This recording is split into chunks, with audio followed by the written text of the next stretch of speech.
Então, eu vou botar para gravar aqui. Olha só, essa parte das prioridades, até vocês nem precisavam se preocupar com isso. Podia fazer sem as prioridades a princípio, tá? Porque a gente não falou das prioridades ainda. Mas eu tenho um videozinho ali que fala sobre as prioridades e gerenciamento de fila. Porque até agora a gente está trabalhando com fila do primeiro que chega é o primeiro que sai, né? Que é o FIFO. E aí, se vocês olharem ali no Arena, ele tem 4 tipos de prioridades de gerenciamento de fila. Ele tem o FIFO, ele tem o LIFO e ele tem o highest e o lowest. Ou seja, primeiro que entra, primeiro que sai, o último que entra, primeiro que sai, e o de um atributo ou entidade de valor maior e um atributo ou prioridade de um valor menor. Então, vocês têm essas 4 opções. Até agora, a gente estava trabalhando com o primeiro que entra e o primeiro que sai. Para implementar a prioridade dentro do simulador, a gente tem várias maneiras de fazer isso. A gente pode usar esse gerenciamento de fila, botar um atributo e casar o atributo com as prioridades ali. Daí, por exemplo, aí chegou a entidade, no sistema vocês criam um atributo para essa entidade, sei lá, prioridade, e dá um valor alto. E aí, para algumas entidades, dá um valor baixo. Pode fazer até uma distribuição discreta ali para decidir quais, aleatoriamente ali, mas com uma certa proporção, quantos vão ter uma prioridade maior, quantos vão ter uma prioridade menor. Ou tentar, sei lá, um número totalmente aleatório, um exponencial, sei lá, qualquer coisa. E aí, quando essas entidades chegam, elas e vocês colocam ali, marcam a fila, por exemplo, o de mais alta prioridade primeiro, aí o próprio Arena ele vai considerar aquele valor de atributo, ou aquele valor de entidade que vocês colocaram ali, para gerenciar a fila. Então, é uma maneira de gerenciar a fila. Mas tem outras também. Tá? Tu quer projetar, Luca, o teu, para a gente ver o que está de errado? Eu vou tentar abrir o arquivo aqui enquanto você Tá, fala. só deixa eu explicar para vocês, então, o que eu fiz ontem. Que eu mandei e-mail para vocês. Eu coloquei a semana 12 e hoje eu coloquei 2 exercícios que são para entregar no dia 6 de março. O que eu decidi? É uma pena que estejam tão poucos alunos aqui, mas como vai ficar gravado, depois o pessoal vai ter que assistir. Não vai dar tempo hábil da gente fazer um T2. Então, nós vamos fazer listas de exercícios e essas listas de exercícios vão somar para o T2. Tá? Então, coloquei 2 exercícios e aí vocês vão ter que fazer o relatório. Depois eu vou falar um pouquinho sobre isso, o que é um relatório, o que tem que conter nesse relatório. E vocês vão entregar esse relatório, então, dia 6. Dia 7 tem que apresentar na aula síncrona o que foi feito, tá? Aí a gente vai discutir ali os modelos, para não ficar dúvida lá para a prova prática. Tá certo? E aí, nesse meio tempo, eu vou ver um outro exercício para jogar para vocês ali, para ir somando nota para ser uma nota correspondente ao T2, que é metade da nota dos trabalhos. Tá bom? Tá bom. Eu sabia que vocês iam gostar disso. Não sabia não, porque você colocou um negócio ali de sem choro nem vela que eu senti que era um pouco para mim, viu? Não, o sem choro nem vela é só a data de entrega. Ah, tá. Porque não dá para ser Pois é, mais para frente, porque daqui a pouco acabou o semestre, entendeu? A data de entrega é dia 6. Ainda botei no domingo, porque eu sei que se eu botasse sexta, eu ia dizer, ai, professora, por que não deixa até domingo? Realmente. É bem assim que vocês fazem. Que eu sei que muitas coisas vocês acabam fazendo mais pro final da semana. Tá? Mas não tem problema. Então, eu botei assim, prazo máximo, domingo, 23h59. Segunda tem que entrar na aula, tem que mostrar o que fez. Tá, mas aí, tipo, é mostrar os exercícios ou mostrar esse relatório aí que você vai pedir? Eu vou fazer a pergunta na hora. Vou dizer assim, Verônica, abre teu modelo, quero ver rodando. Não, mas tipo, esse relatório... Mostra o relatório, ou... Não sei ainda. Tranquilo, mas esse relatório é relatório, tipo... É um relatório de desempenho. O relatório gerado pelo Arena ou... Não, é um relatório que vocês vão construir em cima do que foi feito na Arena. Então, isso eu quero mostrar hoje para vocês, um exemplo de relatório. Não posso dar o relatório para vocês, porque senão vocês não vão fazer o exercício, né? Os relatórios que eu tenho aqui já são, a não ser que eu cate aqui um modelo que não foi nenhum exercício que vocês fizeram, aí eu posso distribuir para vocês olharem o que vai no relatório, tá? Mas eu pretendo aqui mostrar para vocês um exemplo de relatório. Eu baixei isso aqui. Será que o meu computador foi formatado? Eu perdi tudo que eu tinha, né? Daí eu tendo que catar as coisas aqui e realmente não estou achando exatamente o que eu já tinha dos outros semestres, mas enfim. Daqui a pouco eu consigo me organizar de novo. Tá, mas a ideia eu vou mostrar para vocês um exemplo de relatório. Ali, deixa eu ver se eu consigo projetar aqui para vocês. Antônio botou uma mensaginha ali. Cada vez que vocês botam mensaginha no chat, eu tenho que dar uma olhada, porque senão eu me perco. Olha só. Gente, cadê o resto dessa turma? Tô apavorada. Olha só. Então, eu coloquei aqui para vocês material de verificação e validação. Isso aqui, vocês têm que assistir essa aula, tá? Eu não vou repetir ela. Porque, assim, não tem mistério fazer verificação e validação de modelos. O problema é, por exemplo, a dúvida do Luca ali. Eu fiz o modelo e eu não sei se esse modelo está certo. Então, essa parte da verificação e da validação, que possivelmente vai ser cobrado no próximo exercício, que vai valer a nota do T2, é assim, a gente precisa usar algumas técnicas para entender que aquele modelo está funcionando. Então, essa verificação e validação que tem essa aula aqui, que é para vocês assistirem, que já foi gravada, explica exatamente como é que vocês fazem isso. E ali, aqui, vocês têm um modelinho de um processo. Deixa eu ver se eu consigo abrir aqui. Vocês estão vendo, né? Sim. De um processo, às vezes ele dá uns sons aqui nesse Jitsi, eu não sei se ele está me cortando, se ele... o que ele está fazendo. Enfim.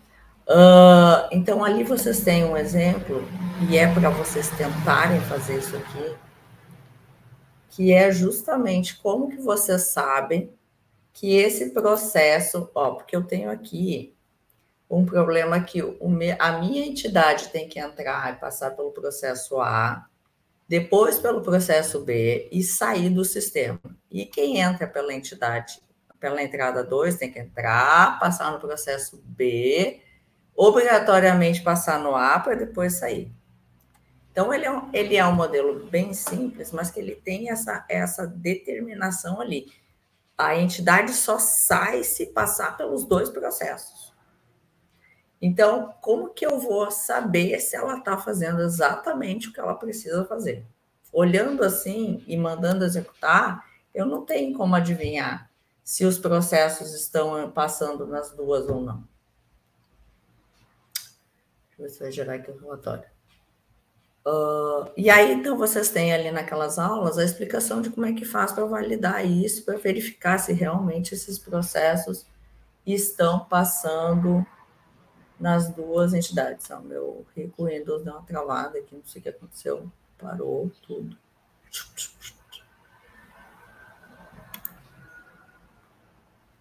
Enfim. Tá? Mas aí vocês... eu estou dando um modelo para vocês, vocês têm que ver o que precisa fazer ali na aula, alterar as questões que são pedidas para alterar, para entender que esse modelo funciona. Então, assim, basicamente, a metodologia, a técnica que a gente usa, perdão, não é metodologia, é uma técnica, que a gente usa, que está lá no livro do Paulo Freitas, é a gente transformar as variáveis aleatórias em variáveis determinísticas. Então, assim, o exercício que tem lá na aula é justamente identificar se eu consigo fazer essa técnica só com as variáveis de entrada ou só com os tempos de atendimento, ou eu tenho que transformar todas as minhas variáveis aleatórias em variáveis determinísticas para poder afirmar que o modelo está correto, que tudo que entrou ali passou nos dois e saiu a mesma quantidade de entidades, por exemplo. Tá? Então, aquela aula que está ali é sobre isso. E ela é bem importante, tá? Porque depois a gente vai fazer uma atividade de validação de modelos. E aí vocês vão ter que entender como que faz esse processo todo. Não é difícil, mas tem que assistir, tá? Então, isso é um ponto com relação à semana 12, né, que é essa semana agora. Deixa eu voltar lá. Tá? Então, esse material todo aqui até essa pastinha aqui é com relação à verificação e validação de modelos. O capítulo eu já tinha distribuído para vocês, que era para ler. Então, estava na semana anterior, tá? Então, aqui vai falar a parte escrita ali dessas técnicas, que é um capítulo do livro do professor Paulo Freitas. E aqui, então, a aula explicativa disso, que está gravada. Aqui, eu coloquei mais um exercício de modelagem, um exercício 12, para vocês treinarem. E aqui é a aula gravada do semestre passado, que fala das modelagens do exercício 5, eu acho que o 12 está ali também, fala de diversos exercícios, tá? Os alunos tirando dúvida. Então, aqui ajuda vocês a entender, assim, algumas coisas que talvez sejam as mesmas dúvidas de vocês. Se tentou fazer o 12, assistiu a aula aqui, não conseguiu tirar a dúvida, posta aqui no fórum, que é para mim poder saber o que eu preciso fornecer de material para vocês, ou se a gente precisa agendar uma aula de dúvidas com relação a algum ponto ali, tá? E aí, aqui, ó, em amarelinho, na semana 12, vocês têm, então, esses dois exercícios que eu mencionei quando nós estávamos conversando no início da aula. Então, são 2 exercícios de modelagem que nós vamos trabalhar, então, e fazer um relatório com relação a esses exercícios, tá? Deixa eu só mostrar um negócio aqui para vocês. Aqui. Ó, nessa aula gravada que fala dos exercícios, tem um postzinho falando o que tem que ter dentro de um relatório, tá? Então, aqui está dizendo que é a estrutura do T2, mas, na verdade, isso aqui é a estrutura de qualquer relatório que vocês vão trabalhar aqui na disciplina. Tá? Então, precisa ter uma introdução, uma folha de rosto, um resumo, um desenvolvimento, os resultados, a conclusão e referência. Tem que ter tudo isso. Quando eu peço relatório, tem que ter tudo isso. Nem que seja um parágrafo, mas tem que ter todos esses itens aqui. Tá bom? O que mais que eu queria falar? Antes de nós passar ali para a dúvida do Luca, especificamente, deixa eu ver se eu tenho aqui algum relatório. Quer dizer, eu tenho, né? Porque eu abri agora. Onde é que eu larguei? Aí é que está a dúvida. Eu acho que é esse aqui. Deixa eu abrir. Eu estou com 2 telas aqui, por isso que eu fico meio perdida. Às vezes olho para cá, olho para lá, olho para cá. Esse aqui... Esse aqui não é relatório, é só as respostas, não serve. Esse aqui. Esse aqui também é só a resposta. Vou ter que achar um relatório mais bonitinho para vocês conseguirem.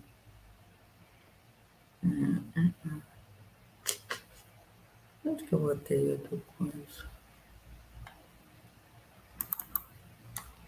Tá aqui. Esse aqui eu acho que vai ter relatório. Deixa eu só um pouquinho descompactar aqui um negócio. Eu acho que eu achei um relatório que é bem caprichadinho.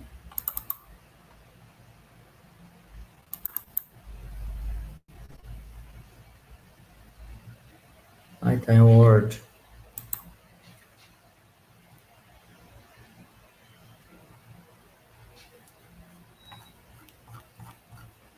Nossa, exercício. Nossa, esse pessoal não fez relatório.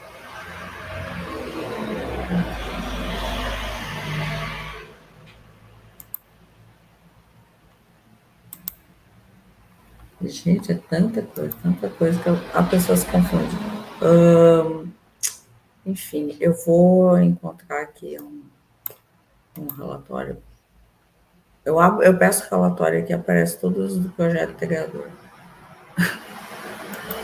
Nossa, dá força. Eu tinha aberto, mas não sei onde é que ele baixou.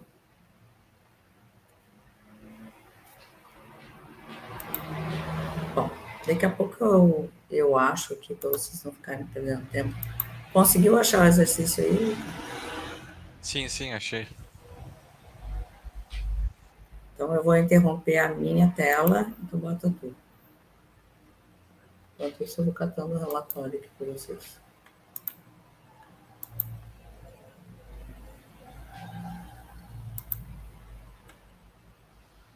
Tá indo? Eu tava compartilhando a tela rata com 2 monitor também. A gente se perde, né? É. Gente, eu acho que Ó, eu não vou saber mais dar aula com quadro, caneta. Eu vou ficar mais perdido que sim. ó. Aqui são os 2 resultados, né? Esse aqui foi o meu que eu fiz e esse aqui é o outro que eu rodei que tu mostrou pra gente lá. Aí se comparar, por exemplo, os identificadores do professor, eu achei meio estranho. Porque também a quantidade de alunos está bem menor a dele. A minha tá tipo 18, 18, 18, a dele tá tipo 12 e tal. Tá, vamos ver. É que assim, eu posso ter mudado algum parâmetro, explicando alguma coisa, e aí Sim. talvez não esteja bem correto, tá? Como eu disse para vocês, o meu HD ele foi formatado e eu perdi os meus modelos todos. Que eu não tinha backup. Na verdade, eu tinha um backup na UFSC, só que ele não estava atualizado, e aí eu só consegui recuperar as coisas até maio. De maio em diante eu perdi tudo. Sim. E aí eu acho que aconteceu foi isso. Tá, Luca? Mas vamos conferir ali a descrição, o Miguel ou o Verones, dá uma lida na descrição para a gente comparar o que foi feito aí e tirar a dúvida aí com relação aos resultados, o que está de diferente. Enquanto isso, Hoje o Miguel vai ler. hoje o Miguel vai ler. Tu tá no trabalho, Verones? Não, ainda não. Ah. Posso Miguel, sobrou para tentar, ti. posso tentar abrir aqui também, deixa eu baixar. Como eu tinha saído agora há pouco. Tu tá matando minha aula, Miguel? Não, eu tinha ido no banheiro. Ah! Problemas de aula de manhã. De pós-café. Tá, vamos ver o que diz lá na descrição. Eu posso abrir aqui.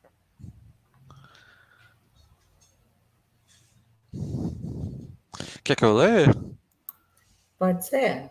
Tá. Um professor ministra aulas de simulação para uma classe de 15 alunos e solicita exercícios a cada encontro semanal. Os trabalhos são recolhidos ao início das aulas. O número de estudantes que completam as tarefas segue a tabela de distribuição de probabilidade abaixo, que é essa daqui. Os trabalhos são corrigidos durante um período de atendimento, o qual é programado para uma duração de 90 minutos logo após a aula. O tempo para revisar uma tarefa segue uma distribuição uniforme de 2 e 3 minutos. Os estudantes podem também marcar uma entrevista com o professor durante o período de atendimento. As visitas de atendimento têm prioridade sobre a correção dos trabalhos. No entanto, se o professor estiver corrigindo o trabalho, ele tem que acabar essa correção para atender o outro aluno. E o professor marca atendimento com 3 a 7 alunos. E esses números têm probabilidade igual de ocorrer. Para as horas de atendimento. Acho que talvez tenha sido isso que eu tenha errado. Essa parte de 3 a 7 alunos. E de sua experiência, o professor sabe que 10% dos alunos que marcam atendimento não aparecem. Tá, vamos dar uma olhadinha nessas configurações, então. Aí, por exemplo, o aluno aqui eu botei uma distribuição discreta com 0.2 de em 3, né? 0.4 de em 4, 0.6 de em 5, 0.8 de em 6 e 1 de em 7 no restante. Isso. Eu acho que aqui tá certinho. Daí, para cada dia, vai ter uma seleção de uma distribuição dessas, tá correto? Sim. Aí em tarefa tem a tabelinha de coisas que ele mostrou aqui, 0.2 para 11, depois é 0.4 para 12, daí aqui eu acho que é 0.7, porque é 0.3 para 13. Isso, vai somando. 0.8 para 14 e o restante para 15. Eu acho que aqui também tá certinho. Aí eu fiz a tarefa, eu já fiz a parte de revisar. Eu fiz a parte de revisar com o size delay release com o professor. botei a prioridade em médio e a distribuição uniforme, que nem foi informado aqui, que é o tempo que ele leva para revisar, em minutos. E botei aqui só para salvar. Aí, depois dos alunos chegarem, também tem o fato que ele disse que 90% dos alunos, 10% dos alunos não fazem, né, as atividades. Aí eu botei aqui a parte de 90% passar para de fato ter o atendimento e outros 10 não passar. Aqui daí a gente vai ter o mesmo recurso que o professor, com a prioridade high, eu não sei se isso vai mudar alguma coisa. Também size delay release. E a distribuição aquela que ele informou, que é uma triangular 5, 10, 20 Minutos no atendimento do aluno. Isso, e a unidade minutos. E foi isso. Ah, tá tudo igual? Sim, eu posso até rodar de novo para não coisar. Tu sabe o que eu acho que está diferente, talvez? Eu estava olhando o relatório aqui de um aluno, não sei se é o exercício que eu dei para vocês feito, mas roda aí, vamos ver.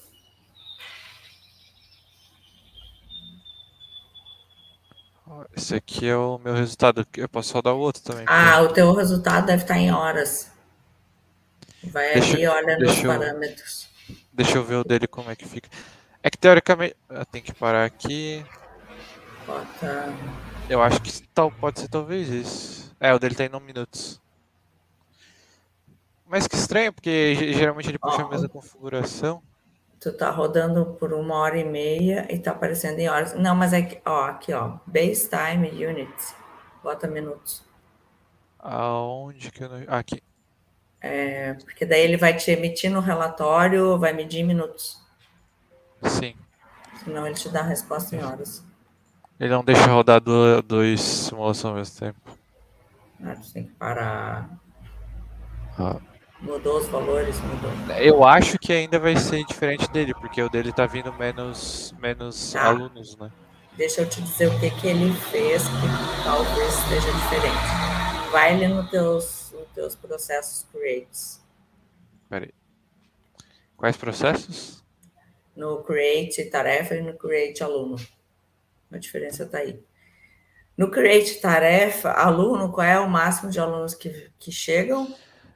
São 15. 15 Então alunos. ele botou 15 aqui no máximo de chegadas.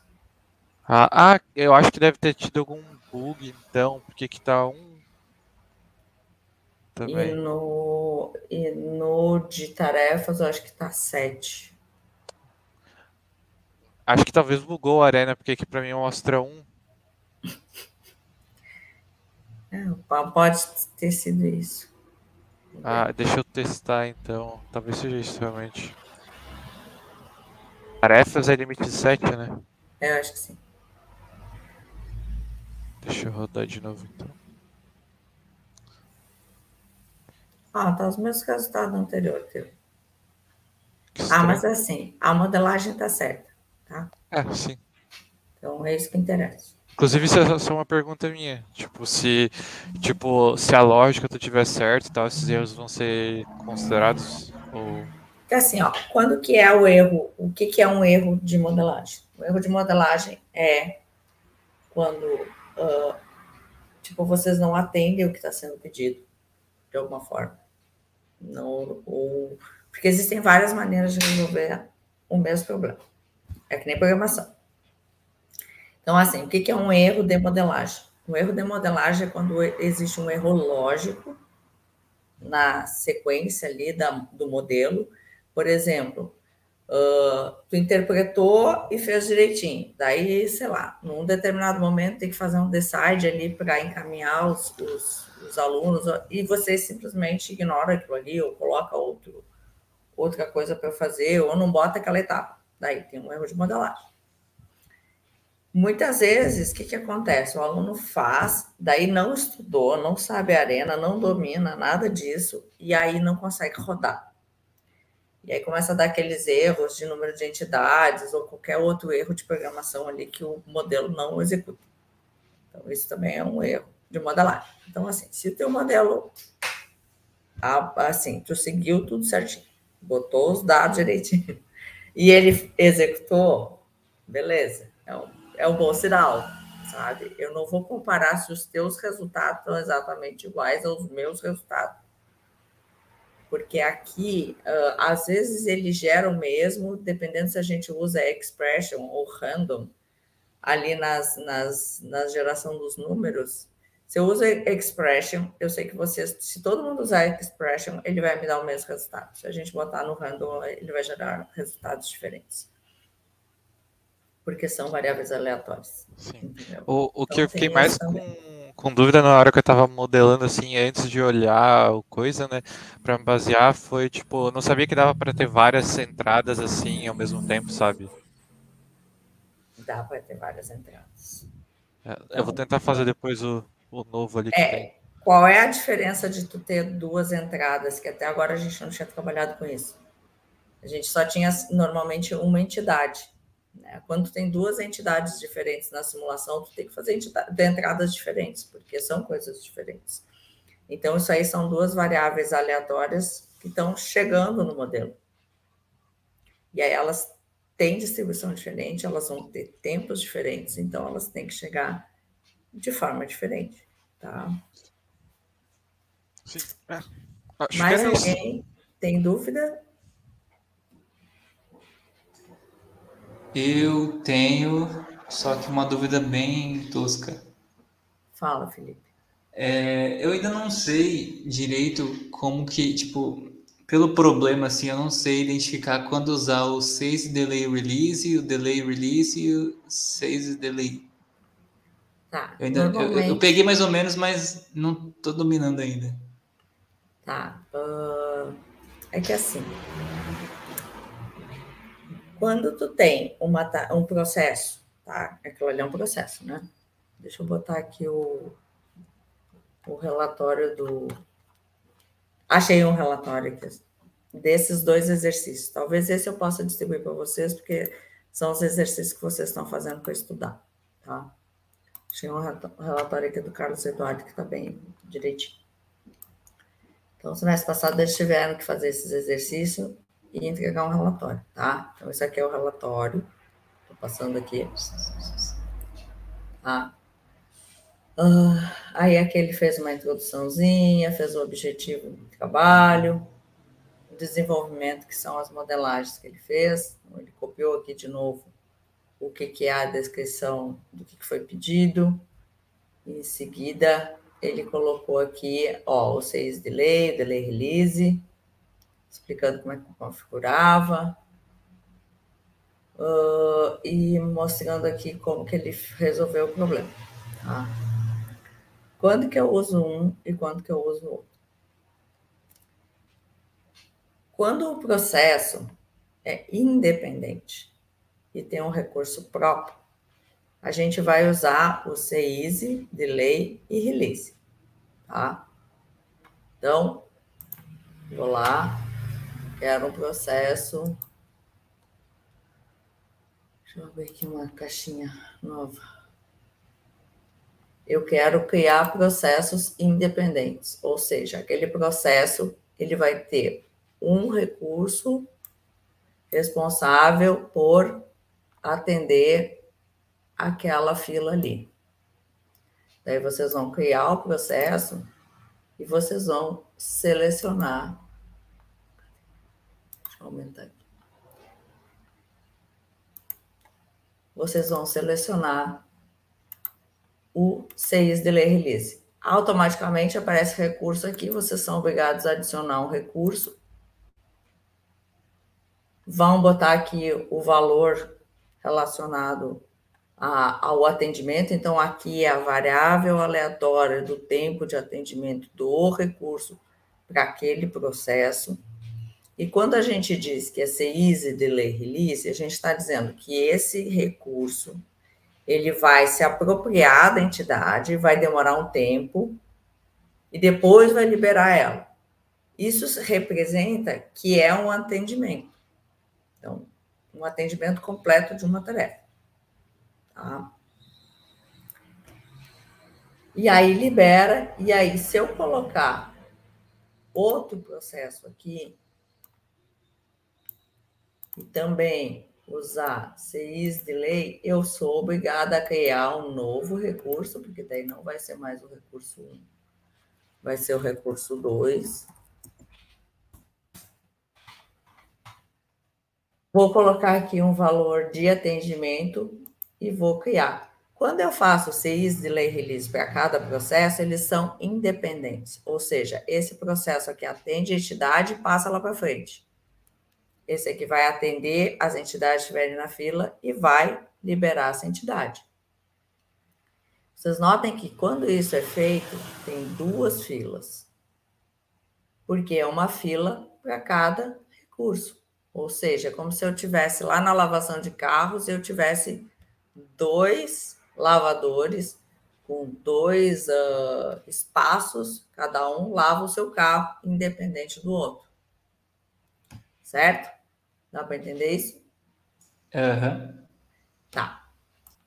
Quando eu uso aquele outro recurso, CIS delay e delay release,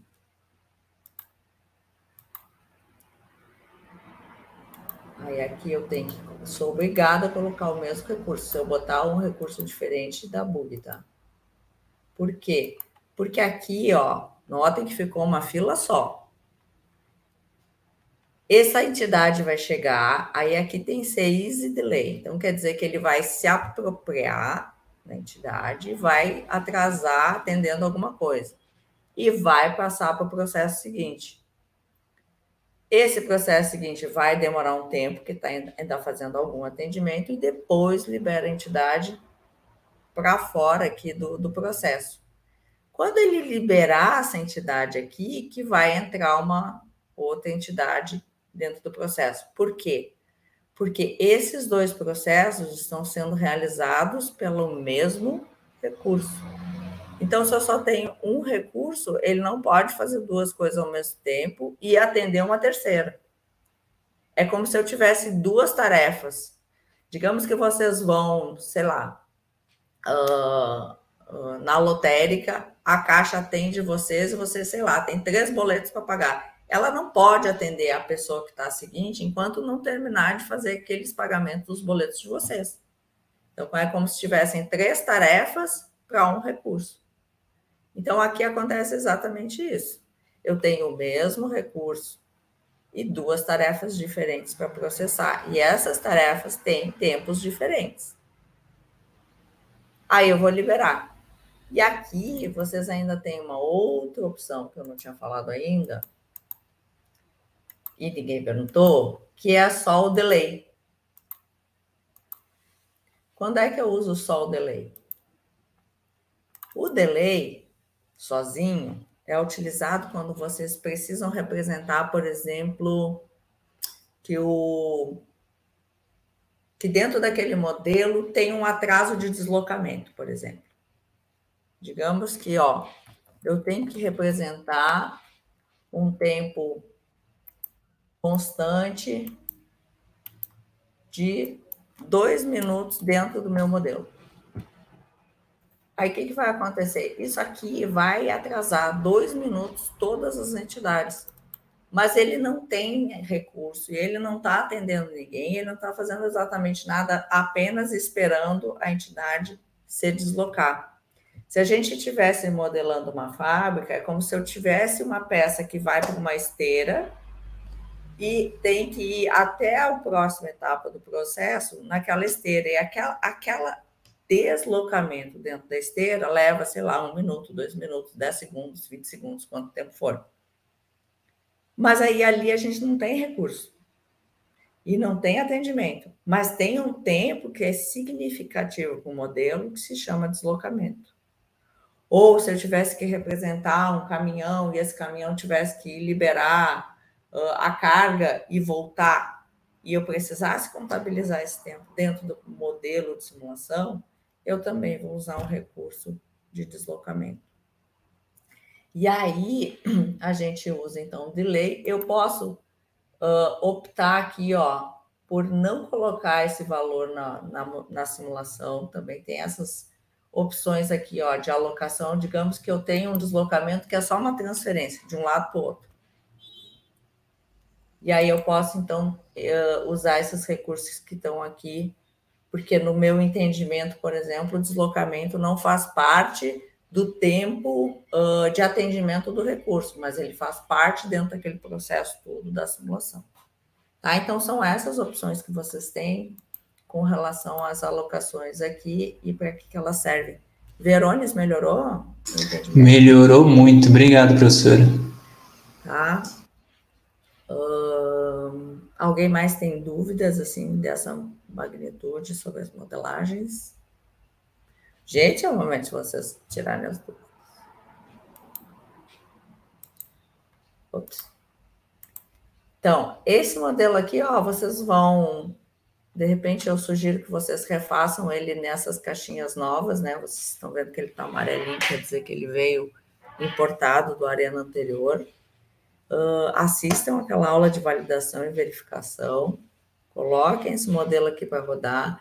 Isso aqui é interessante porque vocês aprendem como é que faz para passar num processo e obrigatoriamente no outro, tá? Isso está sendo feito aqui pelo Decide, tá? Ele está dizendo que se foi gerado pela entidade, ó, o Decide aqui, ó, ele está com relação ao tipo de entidade, ou seja, se ele é uma entidade 2, ele tem que passar para cá. Por que se ele é uma entidade 2, ele tem que passar para lá? Porque ele já passou por ali. Ó, aqui é a entidade 1. Ó, aquele Decide está relacionado com o tipo de entidade que foi criado, tá? E aqui é a entidade 2. Então, eu tenho dois tipos de entidade. A entidade 1 passa no processo A e obrigatoriamente tem que passar pelo B. E a entidade 2 passa pelo B e obrigatoriamente ela tem que passar pelo A. É isso? É. Tá bom? Tranquilo. Tá, então fica então essa atividade para vocês. Com relação ali ao... Cadê o meu relatório que eu estava mostrando para vocês? Não quero salvar nada. Tá, aqui com relação ao relatório. Então, esse relatório aqui eu vou colocar para vocês ali, tá? É um relatório dos exercícios. Podem se inspirar nele, ou pelo menos para vocês terem uma ideia de como é que é um relatório, então, de simulação. Bem no capricho, assim, né, que foi feito no semestre passado pelo Carlos Eduardo, e talvez ajude aí a vocês também tirarem as dúvidas aí dos exercícios 13 e 14 e ver a modelagem. E se os resultados não estiverem exatamente iguais, relaxa, gente, que pode acontecer e, enfim, a gente está trabalhando com distribuições e às vezes... como eu disse para você, se usa esse, você usa a random, dá diferença. Tá? Quanto que era o teu resultado ali? Aqui tem os 3 exercícios, ó, o 5, o 13 e o 14. Aí está saindo bem diferente. E aqui ele está com algumas variáveis em vazias, ó. Essas variáveis vazias, às vezes, não é um bom sinal. Ele tirou 10? Quem? O Carlos Eduardo? É. Ah, não lembro. Porque, Miguel? Foi Miguel que perguntou? Não, fui eu, só pra saber, né? Porque tá meio tipo estranho que nem o meu tava ali com os resultados. Gente, mas assim, ó, para mim, o resultado aqui nesse momento é o de menos. O que vocês têm que saber? Vocês têm que saber modelar, em primeiro lugar. Modelar e rodar na arena. Conseguiu fazer isso? Já tem metade do negócio funcionando. É que geralmente o resultado meio errado, assim, quer dizer que não houve uma modelação certa, né? Daí eu fiquei com um pouco de dúvida. Então, Luca, assiste ali o que fala de verificação e validação dos modelos. Sim, eu ia começar a ler hoje de manhã, mas estava chovendo e tal. Porque daí tu vai entender assim, ó, como que eu sei se esse negócio está funcionando ou não? Com o meu modelo está certo ou não está certo? Então, aquilo ali é a forma de vocês tirarem essa dúvida de que se o modelo está certo ou não. Eu vou mostrar um modelo para vocês que tem erro, e vocês vão dizer que não tem. tá? Para vocês entenderem do que eu estou falando. Não vou dizer isso não, porque você acabou de dizer que tem erro, então eu vou dizer que tem erro. Mas se vocês olharem ele rodando, vocês vão dizer que não tem erro, tá? Então, assim, o que mais que vocês têm que saber? Vocês têm que saber interpretar os resultados e comparar resultados. Então, por exemplo, se eu digo para vocês assim, vamos fazer um teste de carga. Vocês têm que saber o que é um teste de carga. Eu vou aumentar a quantidade de entidades naquele sistema e vou comparar. Por exemplo, se tiver mais entidades, eu vou ter um resultado. Se tiver menos entidades, eu vou ter outro resultado. E saber comparar. Então, tempo de fila, tempo de atendimento, tempo que as entidades ficaram naquele modelo, para mim poder dizer assim, qual dos modelos foi melhor? Qual que funciona? É isso que vocês têm que aprender aqui. Então, vocês têm que aprender a usar o modelo de simulação, modelar, executar e comparar resultado. Quer dizer, tem que entender o que aquelas respostas ali estão dizendo para vocês. Então, por exemplo, aqui, ó, ele fez uma comparação dos dois processos, um com 6 segundos e o outro com 8 segundos para o exercício 13. E colocou aqui a sua comparação e a sua análise. Então, isso é importante vocês saberem fazer. Se o número dele tem, sei lá, 10 processos a mais corretos, menos, cara, isso não me interessa. Me interessa que vocês entendam o que vocês estão fazendo, tá? Eu sou bem desapegada, assim, de algumas coisas. Quem já foi meu aluno sabe disso. Mas, assim, isso aqui é o mínimo. Então, quando vocês conseguem dominar essas questões, não tem por que não tirar 10 na disciplina. Mesmo que um númerozinho lá não saiu certo, ou que de vez em quando vocês vão lá e dão uma mancada em alguma das análises, ou errou ali, botou, em vez de colocar na unidade de medida, botou horas e não minutos, aí ficou todo mundo empilhado na fila, vocês não perceberam. Gente, isso é o menor dos problemas que a gente tem, tá? Olha só, deixa eu ver se eu acho aqui o modelo do roteador para vocês. Se eu tenho aqui em algum lugar. Perguntem. Eu tenho uma pergunta. Fala. Olá. Então, eu queria saber se tem diferença ou como é que é essa parte de, tipo, máximo de entidades por chegada, né? Por arrivals, né? Que ele fala. Tipo, se eu colocar 250 entidades e colocar no máximo uma chegada, eu preciso configurar na hora de rodar o programa naquela parâmetro de replicação? Se eu quero só 200, eu quero no máximo 500 entidades. Aí tu vai botar lá nas chegadas. Sim, porque eu acho que ali no parâmetro de simulação, eu acho que tu não tem essa opção de parada, ali é só tempo. Mas aí eu preciso mudar alguma coisa no parâmetro de replicação ou não? Ou é só na parte de chegada? É que assim, o que vai acontecer? Se tu botar só na chegada, ele vai chegar na 250 e vai parar. Se tu botar na chegada e isso estourar aqueles parâmetros ali, porque a gente usa uma versão de estudante, aí tu vai ter que diminuir a quantidade de entidades e colocar lá uma parada de tempo. Porque senão tu corre o risco que o teu arena não vai parar. Sim. Eu fiz. Não é só essas observações que tem que ter. Eu fiz 500 entidades lá, ele deu, tipo, estourou as entidades. Aí eu fui diminuindo, mas ainda não estava dando certo, sabe? Então, vocês, quando acontece esse tipo de erro, vocês têm que saber consertar. Sim. Se tu percebeu lá, às vezes, quando dá isso, pode ser um indicador de que alguma parte do modelo tu errou. Tá. Então, não é só ir lá e diminuir a quantidade de entidades. Revisa o modelo, revisa todos os parâmetros que tu colocou ali, porque muitas vezes pode ser um indicador de que a gente deu uma mancada ali durante a modelagem e não percebeu, tá? Então, sempre que der erro, gente, vocês... Acho que ali, o próprio Arena ali diz para vocês onde é que está o erro. Vocês têm a opção ali que ele mostra no modelo, mas dá uma revisada, porque muitas vezes pode ser isso. Tá? Ó, esse aqui é o modelo que eu tinha falado para vocês. Deixa eu ver se vai rodar aqui. Meu Arena não está querendo rodar muita coisa. Ó, rodou. Isso aqui é como se fosse um roteador, tá? Então, eu tenho 3 fontes de chegada de dados, eu faço aqui uma atribuição de destino, eu testo o buffer, porque ele tem uma capacidade de buffer, quer dizer, ele tem um tamanho de fila, e aqui a gente tem uma limitação, ó.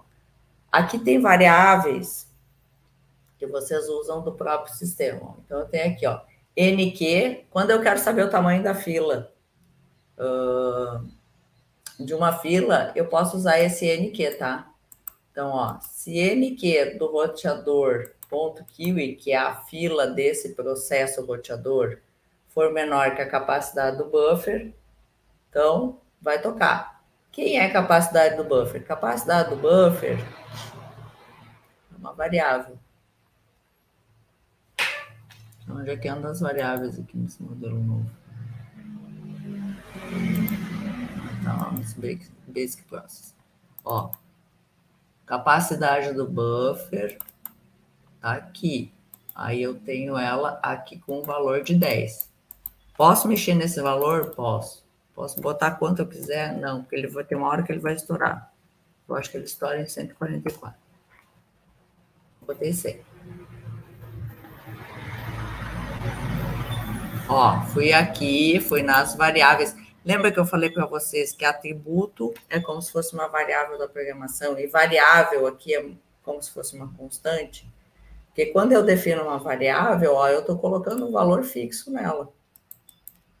Isso para o Arena, tá?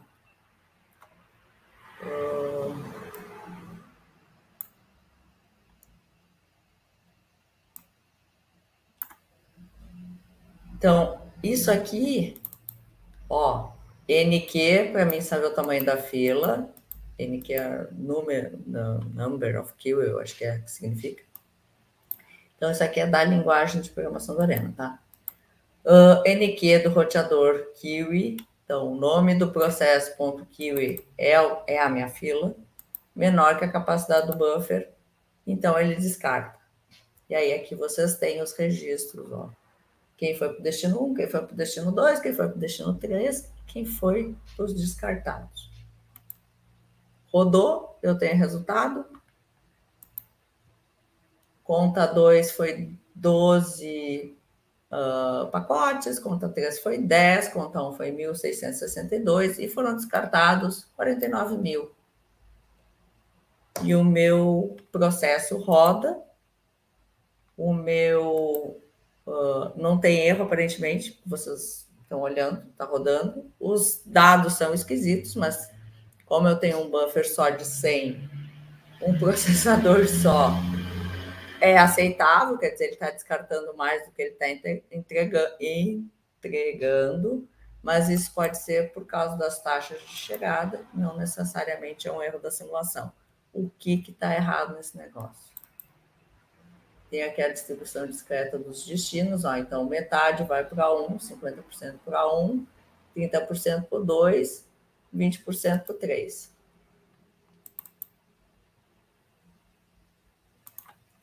O que está de errado nesse negócio?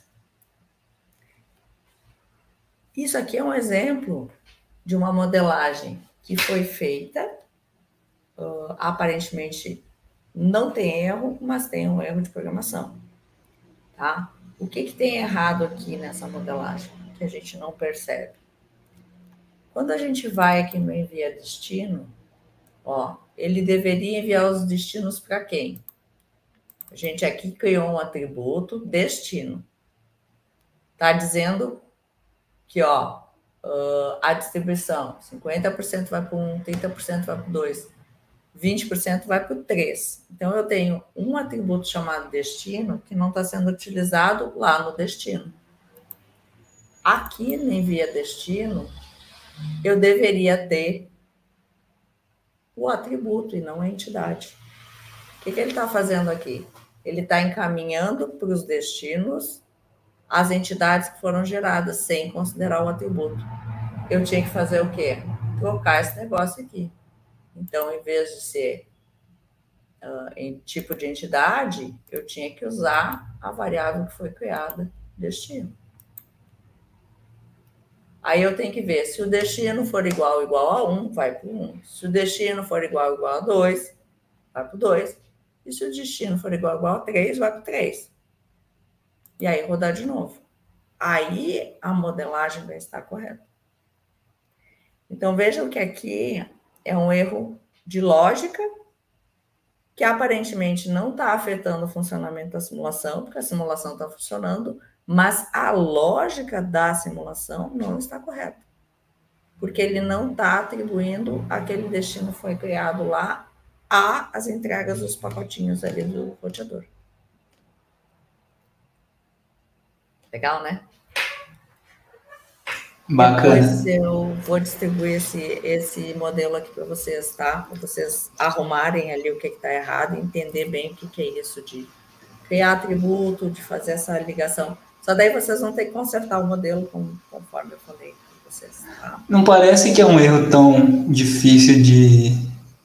Tipo, eu acho que eu não erraria esse tipo de coisa. Acho, né? Na hora, não sei, mas... Não parece algo tão... Tu sabe que quando eu dei esse exercício aqui, era para fazer a verificação e validação do modelo. Vários alunos não perceberam que o modelo estava errado. Ah, mas aí vou te falar que eu não sou vários alunos, né? Eu sou um pouco, Pois é, tô fora. mas então, porque às vezes passa despercebido. Porque daí tu vai perceber isso aqui quando tu faz todo o processo de verificação e validação de modelo. Aí tu vai ver que, opa, tem alguma coisa errada. Porque o que acontecia normalmente com os estudantes que pegavam esse exercício para fazer? Eles caíam de pau nesse negócio aqui. Ah, tá errado o roteador porque ele está descartando demais. Sim, e eles esqueciam de verificar se ele está fazendo o que ele devia fazer. É verdade. Porque isso aqui chama a atenção. E aí eles iam direto nesse ponto. Ah, professora, porque o roteador... Daí eles começavam a diminuir a quantidade de pacotes gerados nas fontes. Mas isso está acontecendo justamente pelo erro lá, né? Esses descartes. Também. Mas o principal problema aqui é que chega muito pacote e o processamento está muito lento. Então, uma solução aqui seria aumentar o processador do roteador. Entendi. Porque, por exemplo, uma das soluções que alguns alunos davam era fazer uma gambiarra, né? Vai ali e diminui a quantidade de pacotes. Gente, como é que vocês vão controlar o quanto que as pessoas mandam de pacotes na rede? Não tem como controlar isso. Tipo, tu pode fazer essa diminuição de fluxo para ver se vai funcionar o modelo, e aí tu reduz para ver se está exatamente atendendo aquelas taxas ali dos 50%, 30% e 20% para a validação. Agora, tu não pode dizer que uma das soluções é tu reduzir o fluxo de funcionamento. Quer dizer, tu tem que melhorar o processamento do roteador. Como é que eu melhoro o processamento do roteador? Comprando outro equipamento mais potente. E aí a gente testa a potência desse equipamento, criando 2 núcleos ali de processamento, 4 núcleos, sei lá, daí tem que pesquisar o que tem de roteador aí no mercado para tentar achar uma solução viável para atender. Ou seja, ele tem uma capacidade de processamento limitada, por isso que perde tanto pacote. E não simplesmente regular o fluxo das pessoas que estão usando o roteador, entendeu? Mas esse exercício aqui é bacana. Depois eu vou deixar para vocês a descrição, e se vocês quiserem fazer esse exercício, talvez se vire até o T2, só que daí eu vou... Essa parte do erro ali vocês já vão consertando, porque já vão ter assistido aqui. Mas eu acho que vai ser o outro trabalho de validação e verificação, vai ser aqui. Daí eu vou dar os testes de carga que vocês têm que fazer, quer dizer, como é que se comporta isso com uma carga baixa, com uma carga média, com uma carga alta de processamento, né? Mas mais simplificado, porque nós não vamos ter tempo hábil de fazer um T2 mais elaborado. Vou colocar, então, aquele relatório ali disponível para vocês. E assim, gente, não tem muito mistério. Para aprender a fazer essas modelagens, conseguir entender essa linguagem de programação do Arena, é modelar.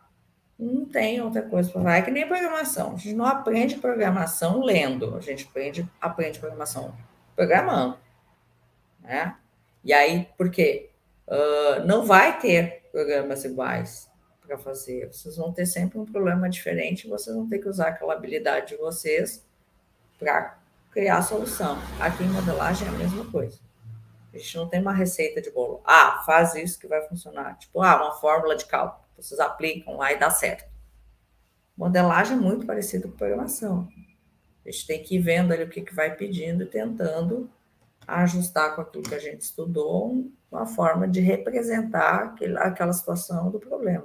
Porque daí a gente tem um modelo que a gente pode fazer vários testes e obter vários resultados. Então, além do modelo, a gente tem que entender o que são testes e tem que entender como é que faz comparação de resultado. Como é que eu avalio um desempenho? Como é que eu sei que o roteador A é melhor que o roteador B, por exemplo? Fazendo testes e executando. E aí vou olhar, o roteador A está descartando demais, ele não está fazendo o que tinha que fazer, por quê? Porque o processamento dele é mais lento.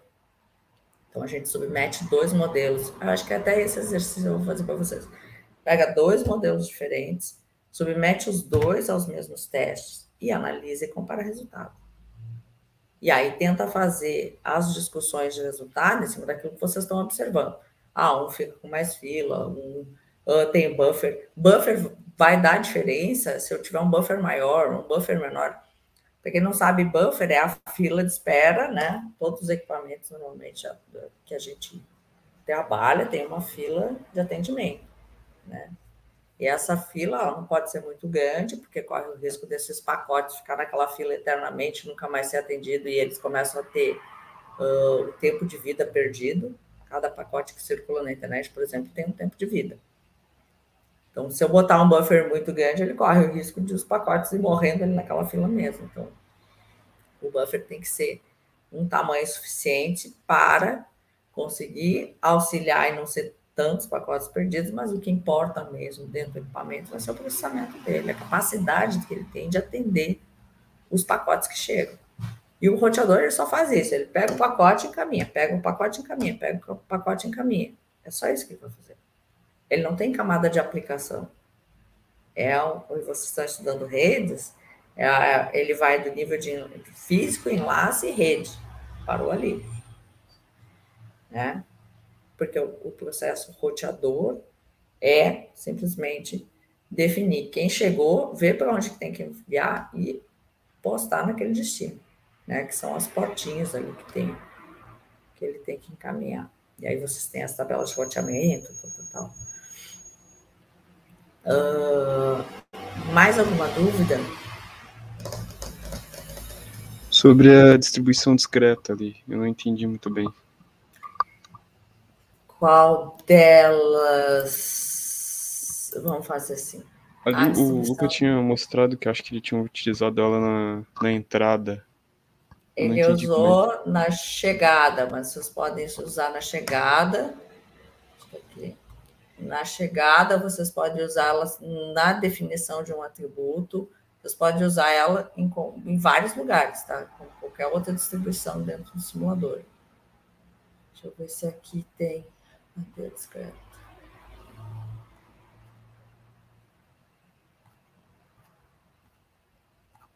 Uma distribuição discreta, Miguel, é assim, ó. Sempre quando tu tiver um problema que fala de probabilidade, sempre que tu aparecer no problema isso aqui, ó. Probabilidade de ser entregue, por exemplo, tá? Sempre que tiver isso aqui é um indicador de que vocês vão usar a distribuição discreta. Porque a distribuição discreta é a forma de distribuir em proporções várias entidades ou atributos, tá? Como é que ela funciona? Aqui vocês têm, eu botei aqui no relatório para vocês enxergarem mais, um pouquinho maior, que ali no simulador fica muito pequenininho. Como é que ela funciona? Eu tenho uma tabela de 2, 20% é do tipo 11, 20% é do tipo 12, 30% do tipo 13, 10% do tipo 14 e 20% do tipo 15. Isso aqui tem que somar 100%. Então, isso aqui tem que somar 1, tá? Qual é a sintaxe dela? Eu vou botar aqui, ó, 20% do tipo 11. Como que eu represento isso? 0,2,11. O do tipo 12 também é 20%. Só que o que acontece aqui? A sintaxe dessa distribuição discreta diz que eu tenho que ir somando as proporções, que nem vocês faziam na tabela lá de frequência acumulada. Então, se eu tenho 20% no 11, eu tenho mais 20% no 12, eu vou usar 0,4. 30%, é isso? 30% para o 13. Então, eu vou somar mais 0,3, então vai ser 0,7. Estou somando 0,3 no 0,4. E eu vou indo até eu fechar o 100%. O último elemento da distribuição